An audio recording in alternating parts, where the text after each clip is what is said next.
guys, just a quick tip. Whenever you're mounting your new summer wheels, whenever you put them on in the springtime, just make sure whenever you are putting them on to take a piece of sandpaper and go onto your rotor here, the rotor hat.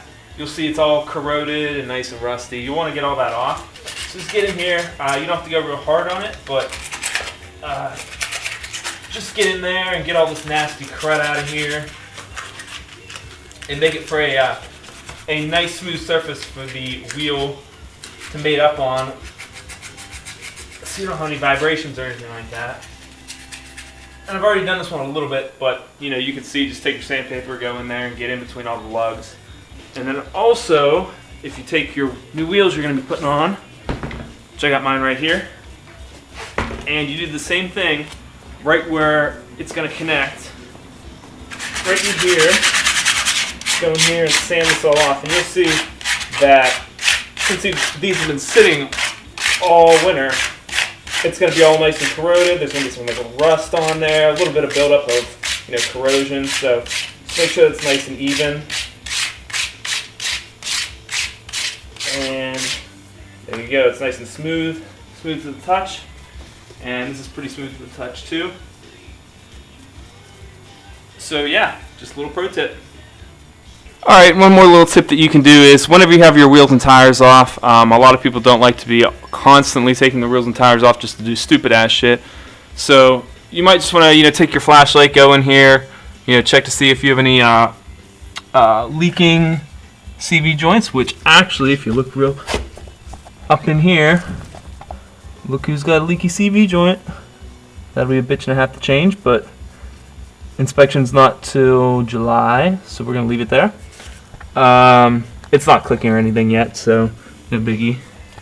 But you also want to inspect your brakes here to make sure there's no massive buildup on the rotors. There's a little bit on mine. And also go in here and check inside these little windows, and you'll be able to see how much pad you have left on your brake pads.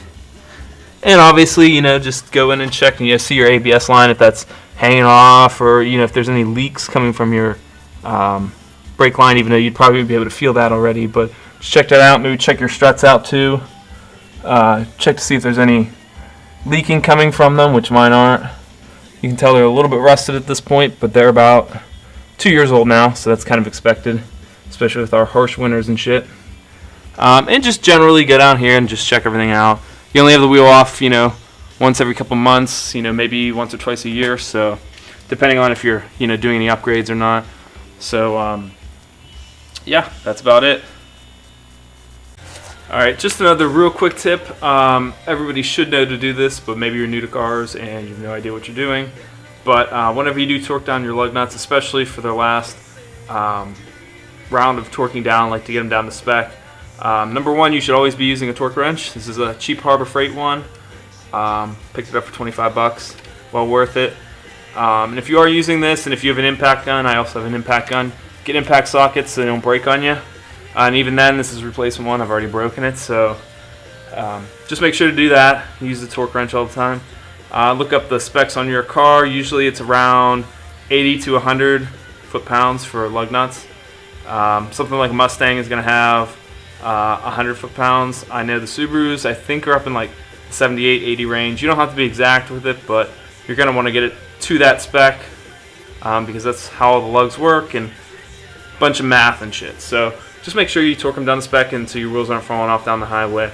Number two, you will want to go in a star pattern when you're tightening this down. So you're going to start over here or wherever and go over here, here, here, and here, and basically make a star. The reason for this is because when you're tightening this all down, you don't want to do this one, this one, this one, because it's going to push all the weight down on this side, and then this side's going to be up. And when you have this all on the wheel, it's not going to be completely even sitting. So that's going to create some vibrations, especially at higher speeds. So definitely go in a star pattern, and you'll see the torque wrench is going to click. I've already got this one down, but there you go.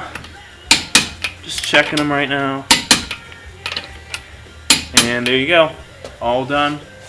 And another tip with this is when you're all done with it, make sure to relieve the tension off these spring ones and just put it down to 0 again. so it's nice and free, so you don't wear out the spring in it. And that's about it for the wheels right now.